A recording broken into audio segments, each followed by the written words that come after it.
Shalom. Shalom. Selamat pagi. Good morning. Sebelumnya, mari kita berdoa terlebih dahulu. Let us pray. Heavenly Father, we thank you for this wonderful Sunday being at your sanctuary to worship you and to listen to your words. Open our heart and our mind, O Lord, and speak to every single of us in the mighty ways. In Jesus' name we pray. And everybody says, Amen. Amen. Nama saya Anton Tarigan. Saya bersama istri datang. Istri saya ada di belakang. Mengapa dia di belakang? Untuk menjaga, siapa tahu dompet saya jatuh. Now, sebetulnya kami sedang sabbatical leave ataupun berlibur lah ya. Sebetulnya, jadi perjalanan ini sebetulnya perjalanan berlibur. Kira-kira 2,5 bulan. Karena sudah 23 tahun non-stop kami melayani Tuhan, tidak pernah istirahat, dan juga menimbulkan banyak hal-hal yang membuat kita menjadi demotivated, tidak lagi menyala-nyala bagi Tuhan, ya. Dan juga seperti mungkin rentan dengan kehilangan visi. Akhirnya kami mengambil waktu untuk sabbatical. Tapi ketika teman-teman di Amerika tahu bahwa kami mau ambil sabbatical dan ke sini, lalu mereka bilang, oh no, hamba Tuhan tidak boleh libur. Sehingga teman kami di Los Angeles buat schedule yang padat sekali, sampai ke 14 state kami harus datangin dalam 2,5 bulan. Tapi kami bersyukur sekarang kami sudah bisa lebih banyak senyum karena tinggal 1, 2, 3, 4 state lagi. Jadi kami sudah bisa banyak tersenyum. Kami tinggal di kampung, di desa. Jadi kami ini orang kampung, tapi mudah-mudahan tidak kampungan. Anak kami 4. Sorry, I have to speak in bahasa Indonesia because that's the way I feel. I can deliver the message clearly. Ya, anak kami ada 4. Yang satu laki-laki, nomor 1 namanya Andre. Dia seorang dokter, sekarang ambil spesialis di Universitas Hasanuddin Makassar. Istrinya juga seorang dokter. Mereka selama ini bekerja melayani di Papua. Dan anak saya ini juga perintis gereja di sana. Dari dia kami punya 1 orang cucu. Lalu anak yang kedua, putri kami, namanya Sophia Island, juga seorang dokter. Suaminya orang, tadi kalau anak saya pertama, istrinya orang Toraja. Saya nggak tahu apakah ada orang Toraja di tempat ini. Dan anak kami yang kedua perempuan, suaminya orang Semarang. Ya, mereka dua-duanya juga dokter. Dari mereka kami punya 2 orang cucu yang cantik-cantik. Dua-duanya perempuan. Dan anak kami yang ketiga itu namanya Steven Edward. Dia bekerja di Compassion International, yang kebetulan kantor pusatnya itu di Colorado Springs. Istrinya juga dokter, namanya Putri Maisbone. Dia dulu juga Putri Minahasa atau apa ya, dia suka ikut pigeon seperti itu. Mudah-mudahan nanti juga dia menjadi putri yang cantik di mata Tuhan. Amen. Dan yang keempat laki-laki, namanya Kevin. Sekarang dia lagi selesaikan skripsi. Dia ambil kuliah hubungan internasional di Jakarta. Dia belum menikah. Jadi kalau ada di sini perempuan yang mau mendaftar, ya mau jadi menantu saya, ya lihat saja bapak mertuanya kan agak keren kan, bisa kebayangkan anaknya gimana gitu ya, jogging ya. Itu kira-kira sekilas perkenalan. Terima kasih banyak untuk menerima kami dan sharing the platform untuk membagikan firman Tuhan pada pagi menjelang siang hari ini. Kalau kita belajar di Alkitab, biasanya kalau Yesus khotbah itu sampai yang mendengar itu lapar, ya kan? Ya. Ketika 5.000 orang kelaparan semuanya, sampai-sampai murid disuruh cari makan buat mereka. Nah, itu menunjukkan bahwa kita pun hari ini tidak sah bergereja kalau tanpa lapar baru selesai. Jadi, so you can imagine, I will take probably 2-3 hours.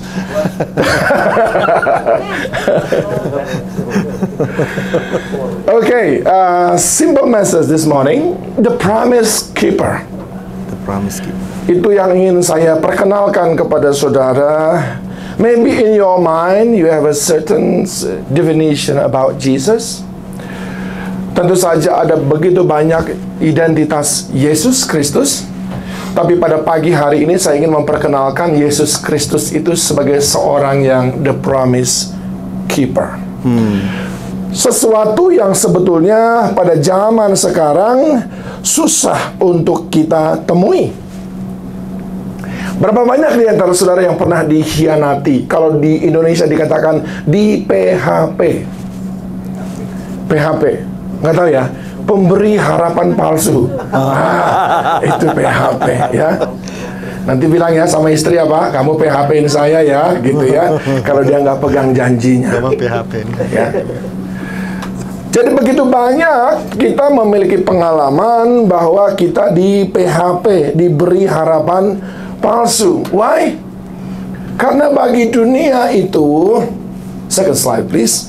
Bagi dunia itu, membuat janji itu biasa. Ya. Bikin janji sana, janji sini itu biasa. Dan tidak menepatinya juga biasa.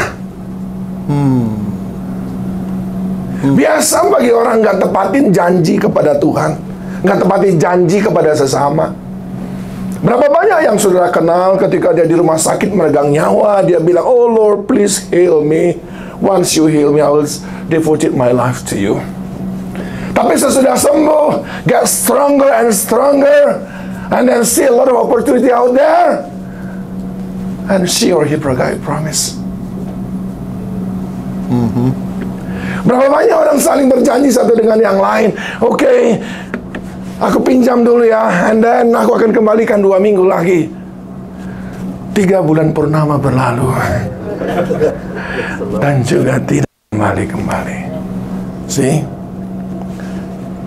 Dan ternyata pengalaman kita berinteraksi dengan manusia yang susah untuk menepati janji itu sangat mengintervensi cara kita memperlakukan janji Tuhan.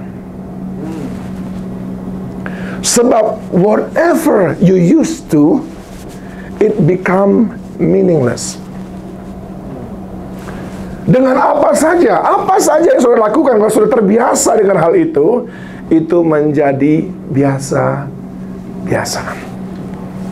Ingat saja yang sudah menikah, bagaimana dulu rasanya kalau lagi pacaran. Pak Gembala ketemu Ibu Gembala dulu pacaran, waduh, kalau tidak ketemu 1 hari aja dunia terasa kiamat. Iya kan? Dicari, ditelepon, nggak bisa ketemu karena dilarang sama papanya. Ibu Gembala keluar, nggak apa-apa deh, lihat cat rumahnya aja sudah syukur.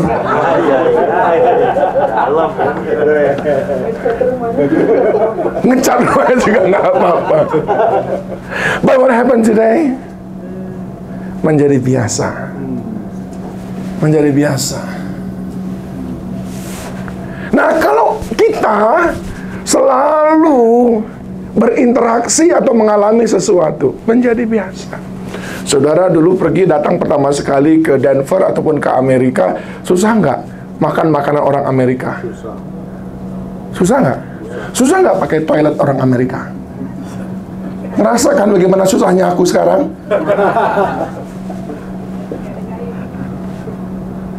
Tapi saya percaya teman-teman sekarang nggak susah lagi. Because we become used to it. Bayangkan kalau kita sudah sangat terbiasa dikhianati, janji tidak ditepati, akhirnya kita bilang apa? Yayain aja. Yayain aja. Udah tahu kan dia kan? Can you imagine if you treat the promise of God with that kind of mind? You take it lightly.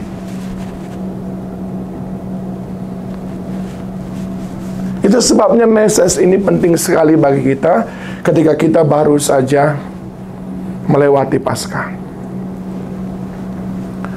Mengapa saya katakan demikian? Survei mengatakan seperti ini sebelum saya mengajak saudara membaca firman Tuhan. Mengapa kita susah mempercayai janjinya? Next slide. Menurut penelitian dikatakan faktor-faktor 6 hal ini adalah pembuat kita susah menerima janji, mempercayai janji seseorang, termasuk janji Tuhan. Ini hasil penelitian. Yang pertama adalah karena kita sudah sering dikecewakan. Yang kedua adalah karena kita kurang menghormati. Ketika saudara diundang Joe Biden datang untuk, when Joe Biden invited you for lunch and the invitation is at 11:30 a.m. Would you come 1:30? No. No way, Jose. You might prepare already even 3 hours before. Why? Because you respect him.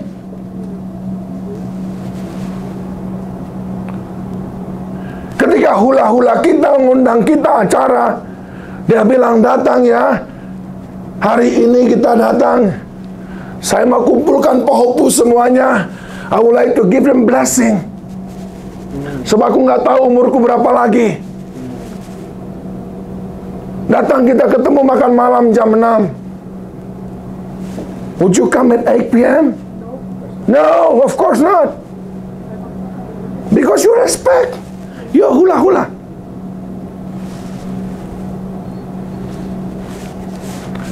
When God invited you to come at 11:30 every Sunday or 10:30, and if you do respect God, you will come here before 10:30. Amen. Tuhan ampunilah mereka, sebab mereka tidak tahu apa yang mereka berbuat.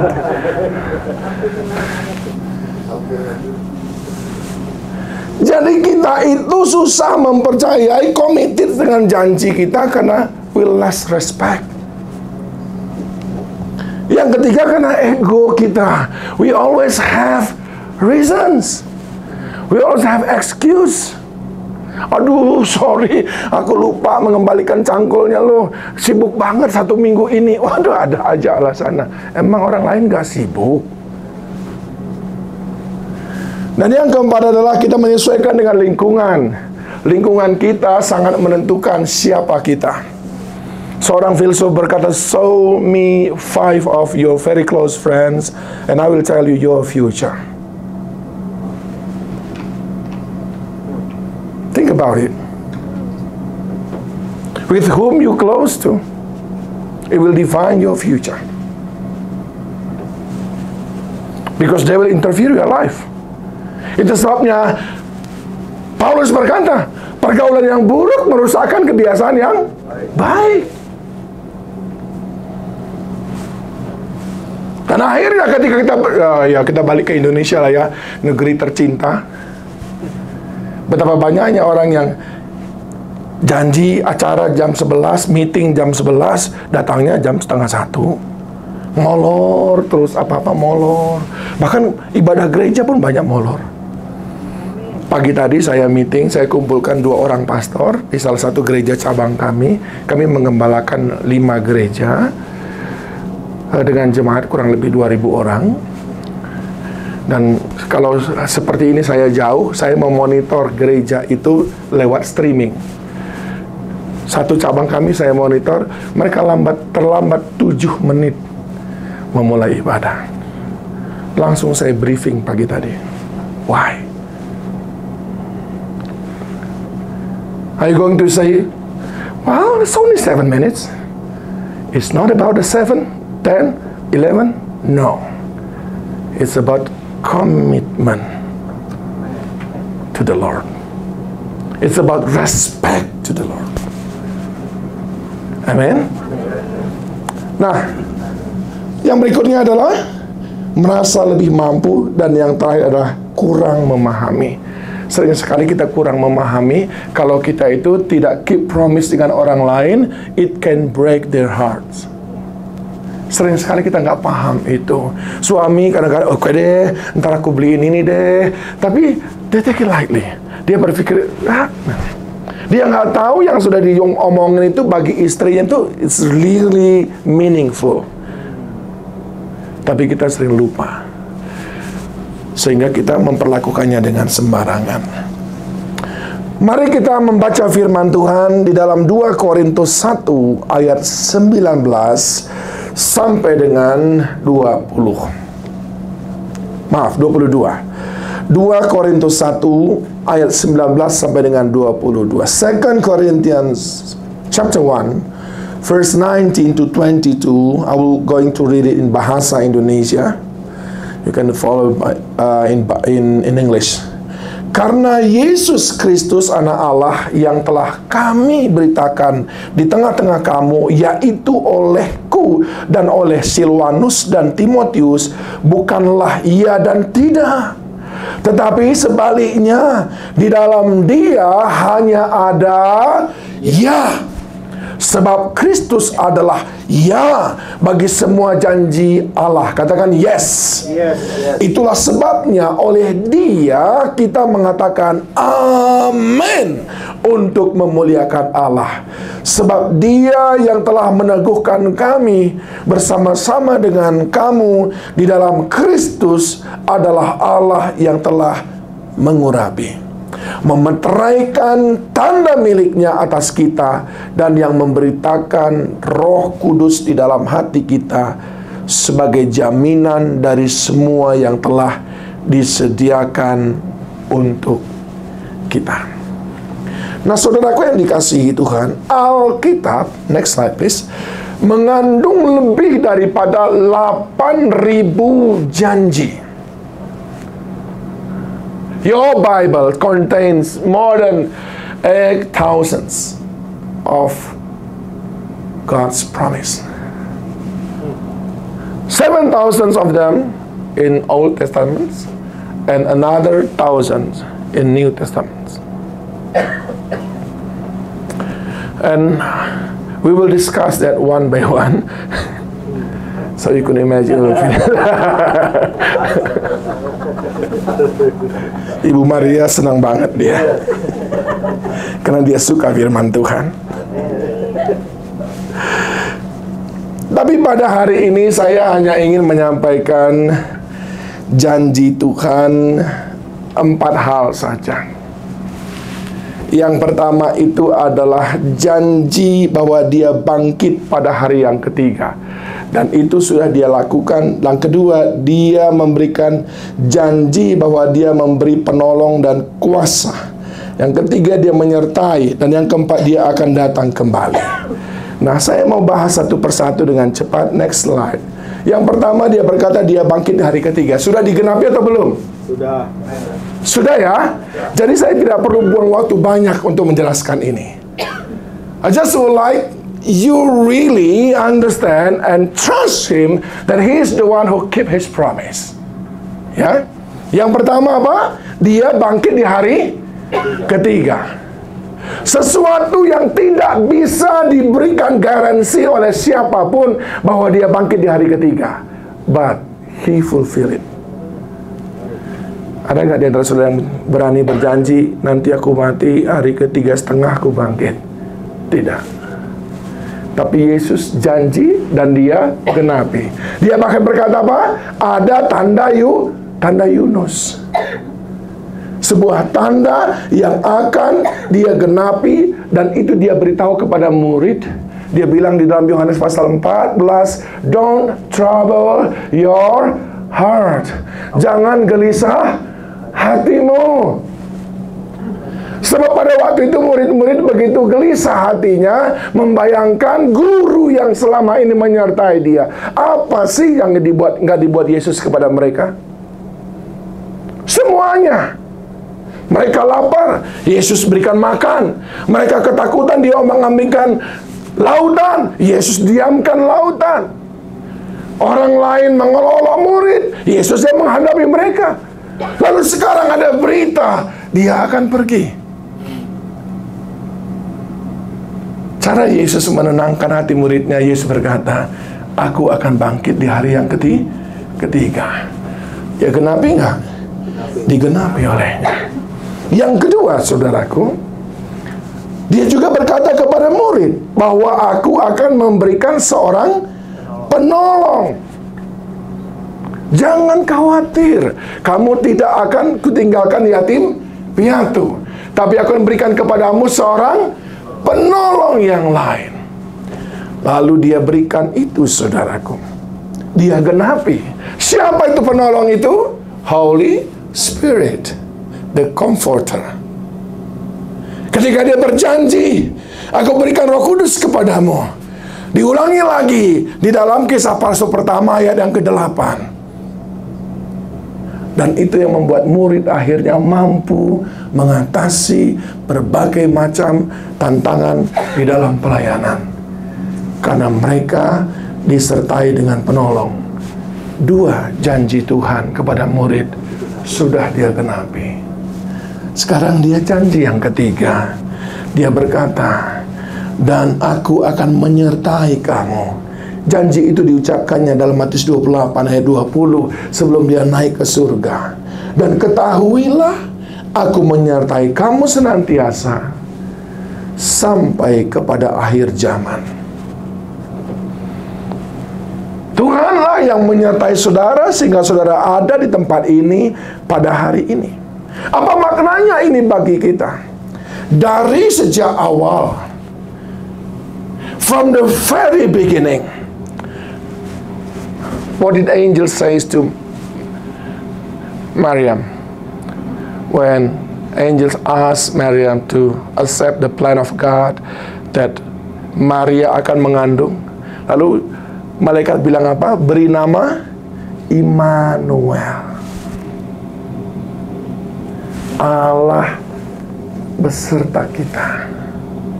Dari sejak awal Tuhan itu nggak mau berpisah dengan kita. Itu sebabnya pada briefing terakhir dalam Yohanes 14 sebelum semua proses penyaliban terjadi, Yesus kembali mengatakan apa? Di mana aku berada, di situ pula kamu akan berada. Sebab aku nggak mau berpisah denganmu.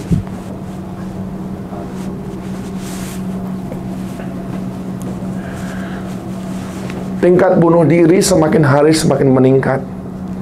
Dan faktor utama dari bunuh diri adalah loneliness.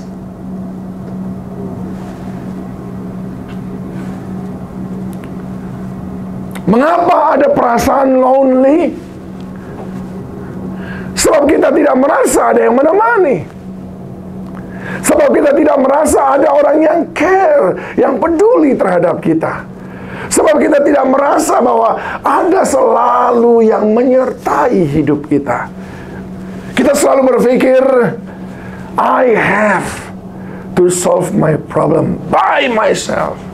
Dan lagunya All by myself. No, dia sudah berjanji, I'll be with you. Yes. Amen. Itu sebabnya kita perlu memahami bahwa ketika dia berkata, aku akan menyertaimu, itu berarti bahwa dari sejak awal dia menyertai kita. Dan yang kedua, penyertaannya itu sempurna atas kehidupan kita.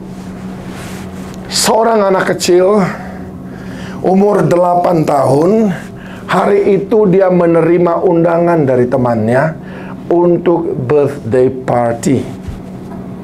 Temannya mengundang dia untuk nanti sore ikut dalam ulang tahunnya. Lalu ketika papanya pulang, diberitahu, Pak, temanku ulang tahun sore ini, Pak. Mau nggak papa antar aku?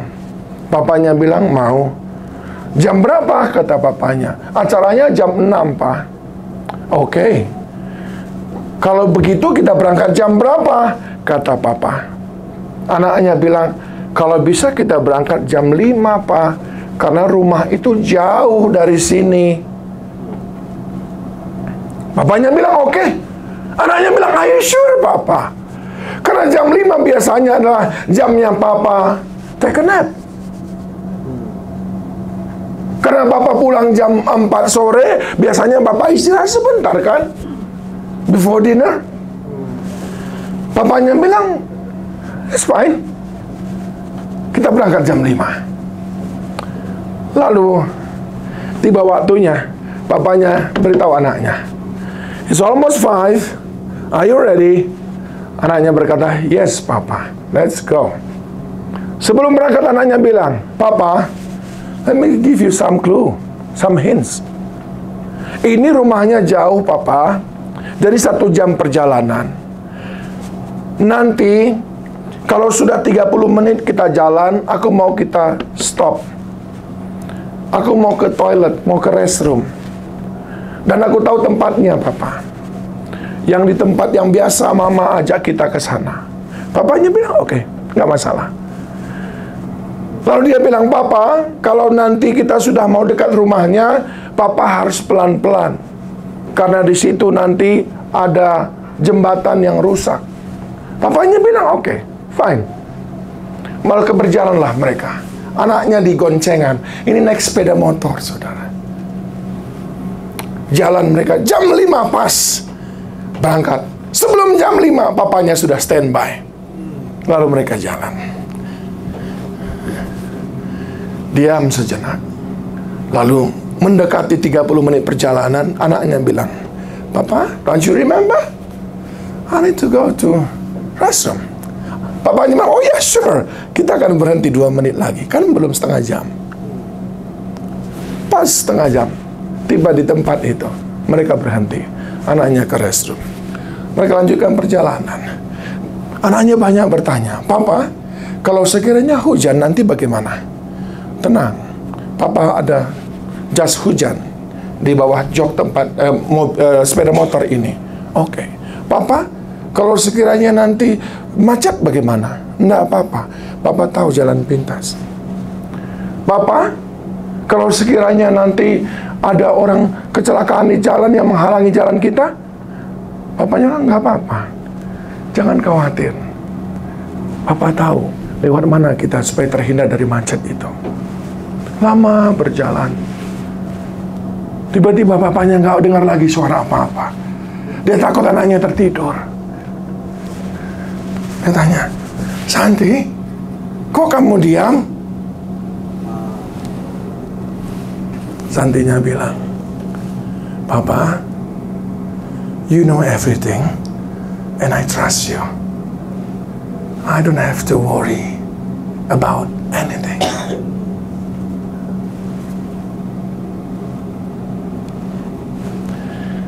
Kita tidak bisa tenang dalam hidup ini karena kita tidak bisa mempercayai Dia Allah yang berjanji, Dia yang menggenapi. Kita gelisah menjalani hidup kita Karena kita tidak bisa seperti anak kecil itu tadi, sesudah percaya kepadanya, kita tenang di goncengannya Tuhan.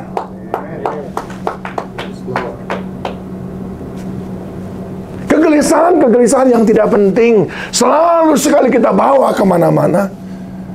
Akhirnya kita menjadi orang-orang yang bermutu, bermuka tua. Karena terlalu banyak memikirkan yang tidak penting. Boros umur, bermutu, bermuka tua.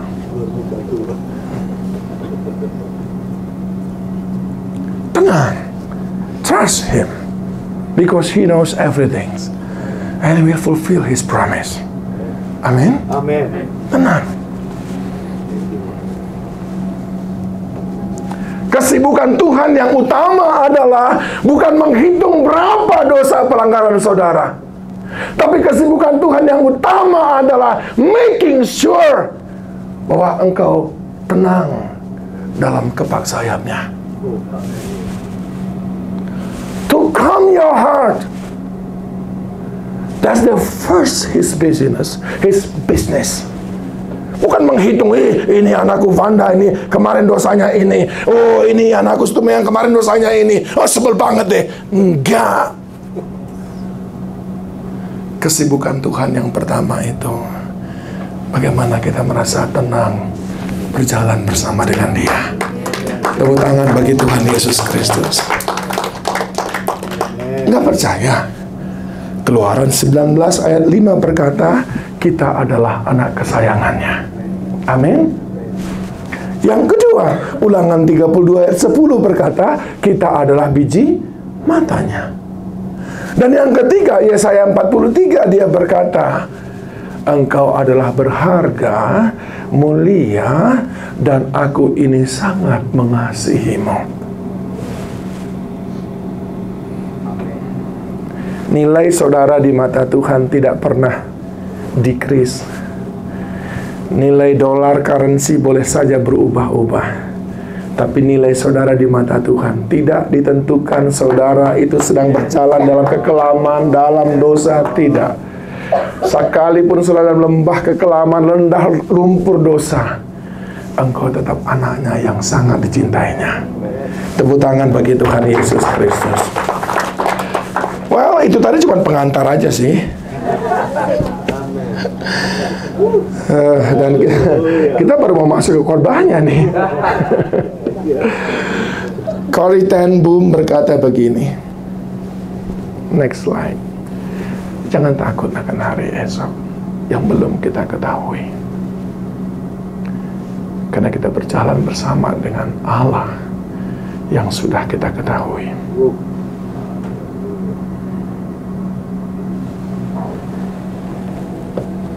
Hari esok kita boleh bilang, aku nggak tahu apa-apa. Tapi hari ini kita berjalan, kita bilang, aku kenal siapa yang menyertai perjalanan hidupku. The one, the promise keeper, yang pegang janjinya, yang mau mati bagiku hanya karena menyelamatkan aku. That's kind of God, of your God.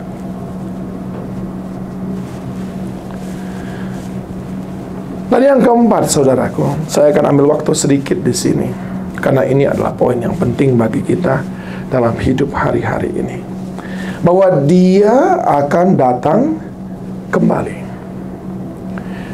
Ini janjinya yang keempat. Dia akan datang kembali. Sering sekali kita lose track ketika kita memahami tentang kedatangannya yang kedua kali. Tapi biarlah saya mengajak saudara membayangkan, kalau Dia datang yang kedua kali, maka kita memiliki opportunity mengalami seperti yang dialami oleh murid-murid yang sebelumnya. Di mana Dia sepenuhnya, Dia menjadi sahabat, Dia menjadi guru, Dia menjadi teman atas murid-murid itu. Dan bayangkan kalau dia datang kembali, kita berjalan bersama-sama dengan dia di langit dan bumi yang baru. Jadi ketika dikatakan dia akan datang kembali itu, ini adalah sebuah hal yang sangat-sangat spektakuler. Saya ingin tunjukkan kepada saudara, mari buka kitab saudara, kitab Kisah Para Rasul pasal yang pertama, ayat yang ke-8 mulai.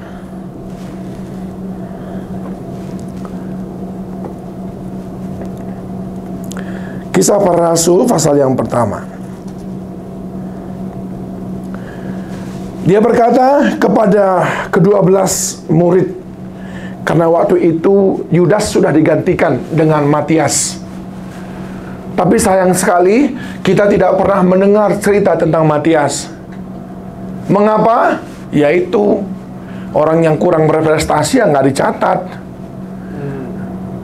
Nggak kebetulan namanya Matias, ya Matias.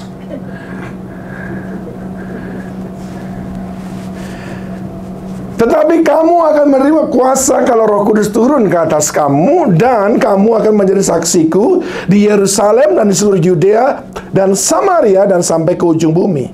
Sesudah ia mengatakan demikian, terangkatlah ia disaksikan oleh mereka. Mereka itu siapa? Murid-murid.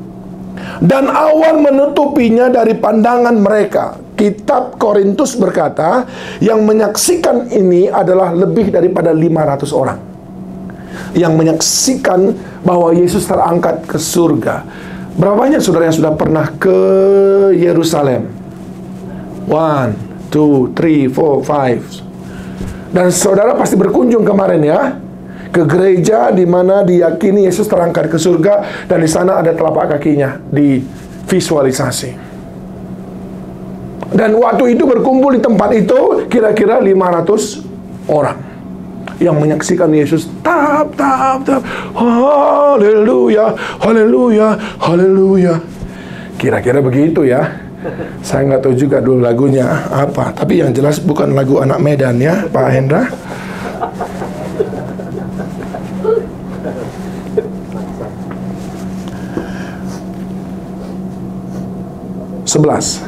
Ketika mereka sedang menatap ke langit waktu ia naik, tiba-tiba berdirilah 2 orang yang berpakaian putih dekat mereka. Menatap ke langit waktu dia naik, lalu 2 orang berpakaian putih datang mendekati mereka dan berkata kepada mereka, "Hai orang-orang Galilea, mengapakah kamu berdiri melihat ke langit? Yesus ini yang terangkat ke sorga meninggalkan kamu akan datang kembali dengan cara yang sama seperti kamu melihat dia naik ke surga."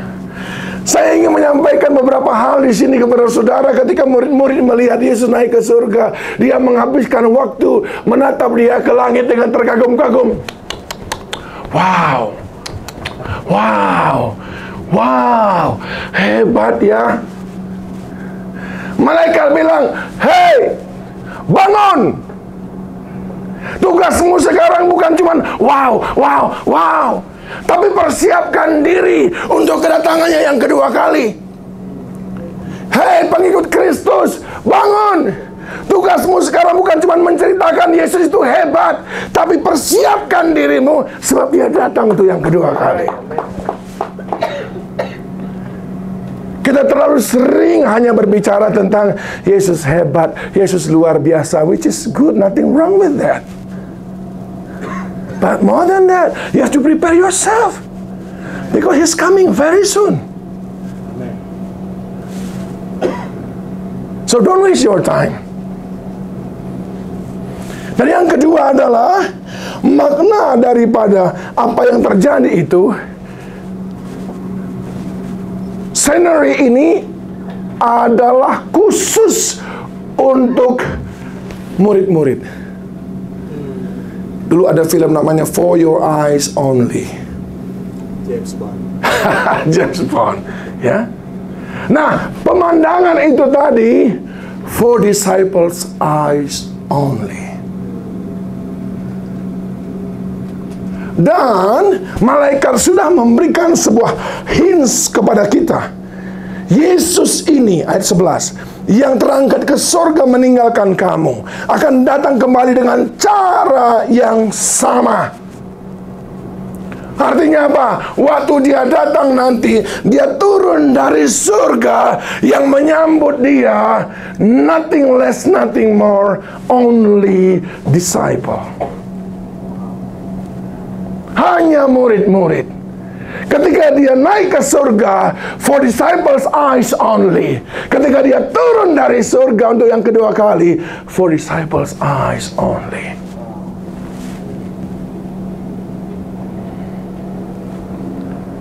Itu sebabnya gereja hari ini, di mana-mana gereja bergerak untuk pemuridan. Karena murid yang mengantarkan dia naik ke surga, murid pula yang kelak yang menyambut dia turun dari surga untuk yang kedua kali. Saya berdoa gereja SGW ini adalah gereja yang memuridkan. Karena janjinya yang ke-1 sudah dia genapi, bahwa dia bangkit pada hari yang ketiga. Janji yang kedua, bahwa dia memberikan seorang penolong, yaitu Roh Kudus, sudah dia genapi. Dan janji yang ketiga, bahwa dia menyertai hidup kita, sudah, sedang, dan akan terus dia genapi. Dan janji yang keempat, dia datang yang kedua kali, pasti dia genapi. The question is, have you prepared yourself? Are you busy with your own business? Saudara kan dikasihi Tuhan, orang skeptis akan berkata, Amang Pandita, opungku pun di kampung panditanya dia. Dulu pun udah bilangnya kayak gitu, belum mau datang Tuhan Yesus itu katanya, tapi nggaknya datang-datang. Samanya itu orang skeptis. Tapi 2 Petrus 3 ayat 8 sampai 10.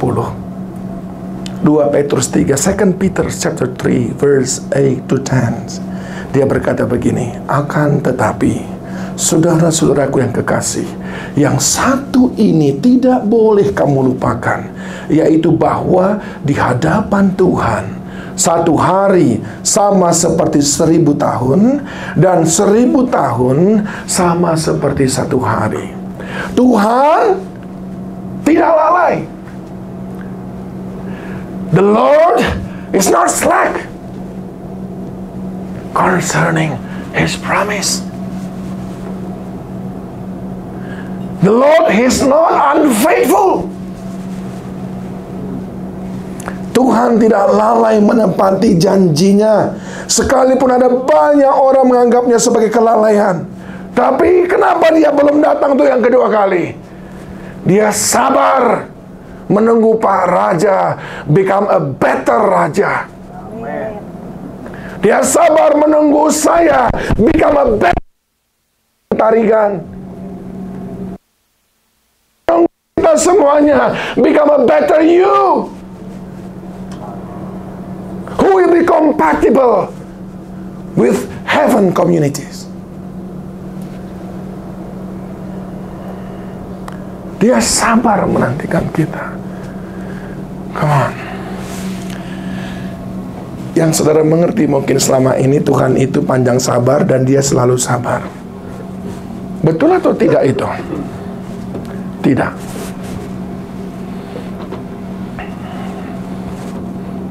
Tidak.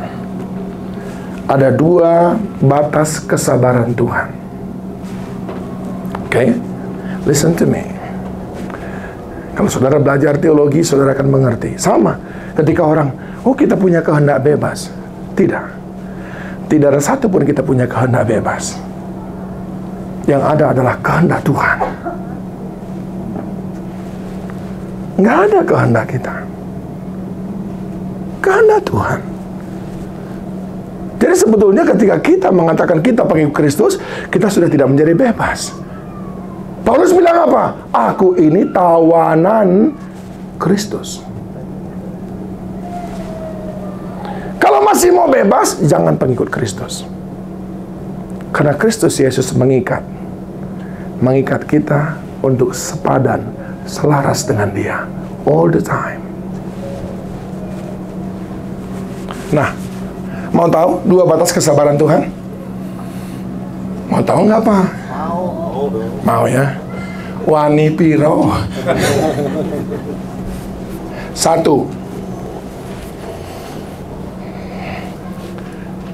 Kita mati saat kita belum bertobat. Masih ada nggak kesempatan? Nggak ada. Tuhan bilang apa? Enough is enough. Cukup. Nggak ada orang yang bisa protes. Belum. Katanya Tuhan sabar. Ntar dulu dong. Oke Tuhan, aku bertobat mulai sekarang. No. Nih. Udah nggak bisa.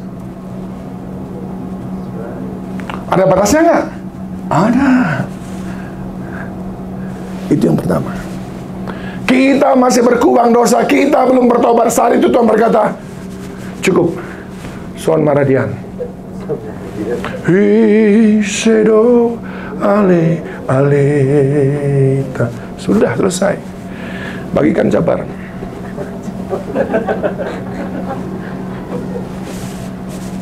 Yang kedua, kita belum bertobat. Tuhan Yesus sudah datang. Emang Tuhan Yesus datang menunggu saudara bertobat? Enggak. Dia bilang kalimat ini tadi apa? Tetapi Tuhan tidak lalai menepati janjinya, sekalipun ada orang menganggapnya sebagai kelalaian, tetapi Ia sabar terhadap kamu, karena Ia menghendaki supaya jangan ada yang binasa. Kehendak Tuhan supaya jangan ada yang binasa. No one should be perish. Kehendak Tuhan. Tapi tadi saudara bilang apa? Kita punya kehendak bebas. Ya sudah. Nah, 2 itu batas kesabaran Tuhan. Ya, makanya waktu ini nggak gratis, saudara. God counts every moment that He gave to you. Dia hitung semuanya itu. Dan ada waktunya Dia berkata, cukup. Oleh sebab itu, let us prepare untuk menyambut kedatangannya yang kedua kali. Ayat 10 dari 2 Petrus 3 tadi. Tapi hari Tuhan akan tiba seperti pencuri. Pada hari itu langit akan lenyap dengan gemuruh yang dahsyat, dan unsur-unsur dunia akan hangus dalam nyala api, dan bumi dan segala yang ada di atasnya akan hilang lenyap. Janji pertama sudah dikenapi, janji kedua dan ketiga sudah dan sedang terus akan dikenapi, janji keempat pun pasti akan digenapi. Sebuah kisah di dalam Alkitab berbicara tentang 5 gadis bodoh dan 5 gadis bijaksana. Itu cukup untuk mengingatkan kita betapa banyak orang yang banyak lengah itu. Dicatat dalam Matius 25 ayat 6. Dan pada tengah malam terdengarlah teriakan, lihat, mempelai laki-laki datang, keluarlah menyambutnya. Wahyu 3:10 berkata, lihatlah, aku berdiri di pintu dan mengetuk. Kalau ada orang yang mendengar suaraku dan membuka pintu itu, aku akan datang masuk kepadanya dan bersantap dengannya, dia bersamaku. Yohanes 10 ayat 27 berkata, domba-dombaku mendengarkan suaraku, dan aku mengenal mereka dan mereka mengikuti aku.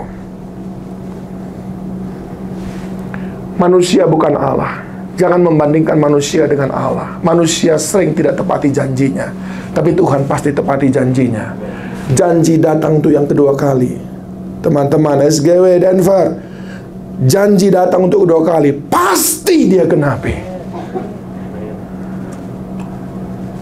Pasti Dia genapi.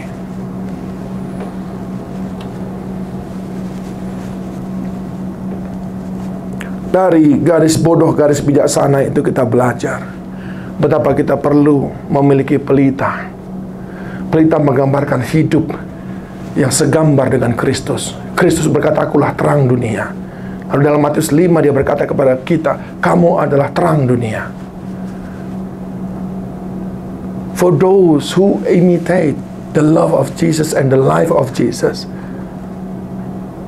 they are the one who will then see Jesus come down from heaven for the second time.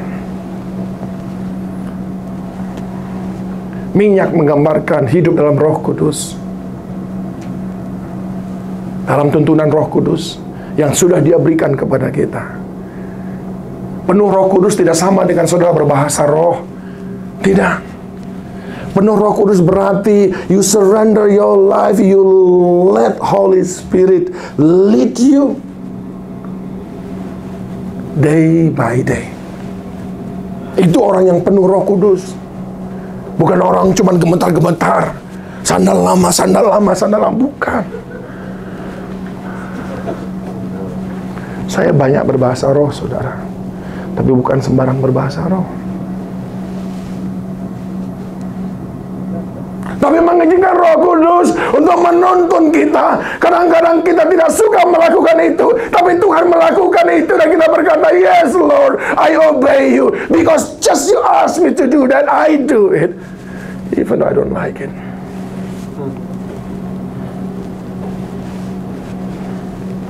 Berapa banyak orang yang tidak pantas untuk kita berikan maaf atau ampun, tapi Tuhan suruh kita mengampuninya. Nah, di sana kita lihat siapa yang punya minyak. Yang punya minyak akan mengatakan, yes Lord, I will do it. Tapi yang tidak punya minyak, hatinya keras, susah mengampuni. Berapa kita mengeluh ketika Tuhan hadapkan kita dalam situasi yang tidak kita inginkan. Tuhan mencari teachable heart. Dan teachable heart itu adalah karena Holy Spirit. Saya sampaikan ke Bapak Gembala beberapa waktu yang lalu. Mungkin hari pertama saya ada di sini. Sabar itu bukan cuma hasil latihan. Sabar itu pekerjaan Roh Kudus. Karena sabar itu buah roh. Lemah lembut itu bukan karena sudah datang dari Jawa. Banyak juga orang Jawa pembunuh. Lemah lembut itu pekerjaan Roh Kudus. Karena dia buah roh.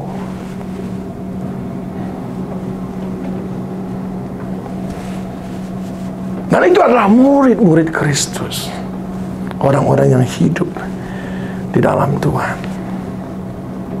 Oleh sebab itu saudara dikasih Tuhan, siap sedia. Akhirnya Yosua sudah bersaksi betapa setianya Tuhan menepati janjinya. Dalam Yosua 23 ayat 14, dia berkata begini, maka sekarang, sebentar lagi, aku akan menempuh jalan segala yang fana. Sebab itu, insaflah dengan segenap hatimu dan segenap jiwamu, bahwa satu pun dari segala yang baik yang telah dijanjikan kepadamu oleh Tuhan Allahmu, tidak ada yang tidak dipenuhi. Semuanya telah digenapi bagimu. Tidak ada satu pun yang tidak dipenuhi. Yosua, ini sebelum dia mati, dia kumpulin semua orang Israel. Hey, your God is the promise keeper. None of his promise that he cannot fulfill. Yosua sudah bersaksi.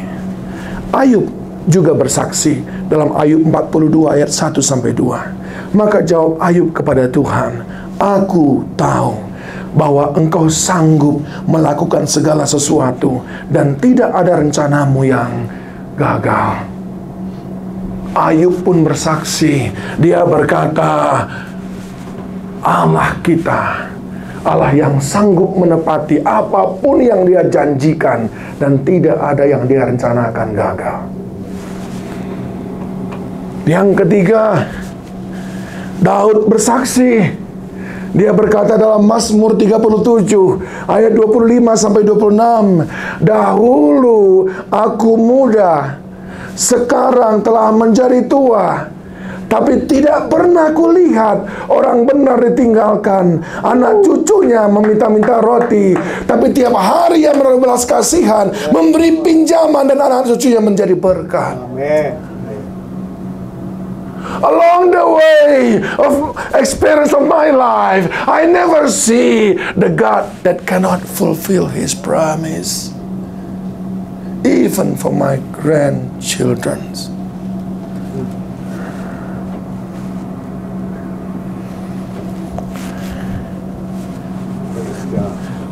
Masih susah mempercayai He is the promise keeper? Saya panggil malaikat yang bersaksi sekarang. Saya panggil malaikat dan dia menuliskan dalam Lukas 1 ayat 37. Malaikat Tuhan berkata, Allahmu itu adalah Allah yang sanggup menepati janjinya, sebab bagi Allah tidak ada yang mustahil. Itu sebabnya dia mau menepati janjinya. Yosua sudah bersaksi, dia Tuhan yang menepati janji. Ayub sudah bersaksi, dia Tuhan yang menepati janji. Daud sudah bersaksi, dia Tuhan yang menepati janji. Bahkan malaikat sudah mendeklarasikan, dia Tuhan yang pasti menepati janji. Pertanyaan saya, adakah jemaat SGW percaya dia Tuhan yang menepati janji? Percayakah engkau akan janji Allah? Percayakah engkau bahwa Dia mampu dan mau menepati janjinya? Janji untuk datang kali kedua pasti Dia genapi. Mari kita bangkit berdiri bersama-sama. Saya mengajak teman-teman tim musik untuk ke depan.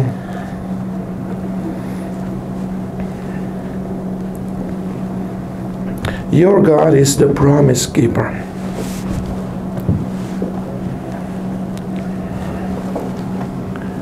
Kunci D, Pak.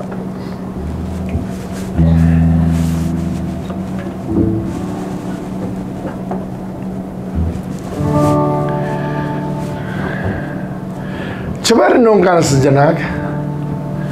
Sudah berapa banyak pengaruh buruk dari manusia yang gagal menepati janjinya, sehingga saudara gagal memahami dan mempercayai setiap janji Tuhan. Seberapa buruk pengalaman buruk saudara sudah mempengaruhi saudara untuk meyakini apa yang Tuhan janjikan. Allah tidak sama dengan manusia. Istri kita boleh tidak tepati janji, tapi Dia tepati janji. Suami kita boleh tidak tepati janji, tapi Dia tepati janji. Tempat kita bekerja boleh tidak tepati janji, tapi Tuhan tepati janji. Dan hari ini memang tidak ada sesuatu yang bisa engkau katakan, bagaimana aku bisa melihat Dia akan tepati janjiku. Aku sudah berkata kepadamu, saudaraku, Yosua dalam perjalanannya bersama dengan Allah, dia menceritakan pengalamannya. Aku tidak pernah melihat Tuhan tidak menepati janjinya. Ayub dalam perjalanannya dengan Tuhan yang ups and down pun memberikan kesaksian yang sama dan berkata, aku tahu Allah sanggup menepati janjinya. Daud dalam perjalanannya dengan Tuhan, dari muda sampai tua, remaja kemerah-merahan, dia sudah sangat setia kepada Tuhan sampai memutih rambutnya. Dan dia berkata, yang aku lihat adalah Tuhan menepati janjinya.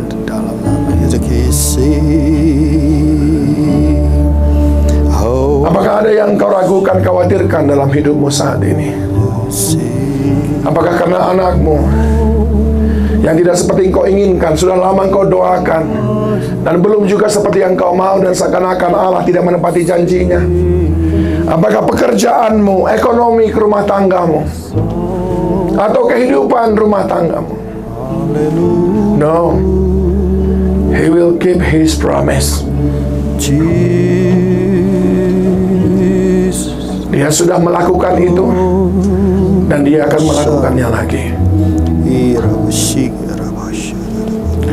Bagi Tuhan tak ada yang mustahil. Bagi Tuhan tak ada yang tak mungkin. Mukjizatnya disediakan bagiku. Ku diangkat dan dipulihkan. Bagi Tuhan, bagi Tuhan tak ada yang mustahil. Bagi Tuhan tak ada yang tak mungkin. Mukjizatnya disediakan bagiku. Ku diangkat dan dipulihkannya. Sahabat-sahabatku semuanya, Dia sudah naik ke surga. Yang akan kita kembali peringati lagi nanti pada tanggal 18 nanti, kenaikannya ke surga. Haleluya. Tapi Dia tidak untuk meninggalkan kita. Dia akan datang kembali untuk menjemput saya dan saudara. Hari ini senang sekali hati kita sama-sama di tempat ini. Thank you, Jesus. Tidakkah saudara merindukan? Kita akan juga senang sekali nanti bersama-sama di surga. Amen. Yes, Lord. Thank you. Persiapkan diri saudara untuk kedatangannya yang kedua kali. Jadilah terang. Jadilah terang. Yes, sir. Yes, sir. Milikilah minyak itu. Yes. Minyak yang terus membuatmu makin hari makin kuat, makin hari makin kuat mengiring Tuhan. Haleluya. Jangan mencintai dunia ini lebih daripada mencintai Tuhan. Orang yang betul-betul jatuh cinta kepada Tuhan, Yes, Lord. pesona dunia ini tidak pernah membuat dia melupakan Tuhan. Yes. Thank you, Jesus. Sambut dia untuk mengenapi janjinya untuk datang yang kedua kali, dengan mempersiapkan diri kita. Saya berdoa gereja ini gereja yang memuridkan, gereja yang mempersiapkan kita semuanya untuk menyambut mempelai surgawi, akan membawa kita kepada hidup yang kekal. Mari buka tangan saudara, izinkan saya berdoa untuk saudara. Bapa surgawi, pada siang hari ini Tuhan, kami membuka hati kami kepadamu. Kami ingin mengakui Engkau adalah the promise keeper. Engkau sudah membuktikan Engkau menepati semua janji-janji-Mu Tuhan. Dan siang hari ini hamba berdoa, teguhkanlah hati kami, supaya kami boleh tetap juga mengimani, mempercayai Engkau pun akan menepati janji-Mu, bahwa Engkau datang kembali untuk menjemput setiap yang percaya kepadamu. Dalam menantikan kedatangan-Mu, kami tidak berdiam diri, kami tidak berpangku tangan, kami mau menjadi pelita, memancarkan terang Kristus dalam hidup kami, lewat keluarga kami, lewat pernikahan kami, lewat anak-anak kami, lewat tempat kerja kami. Ada pelita yang menyala di sana.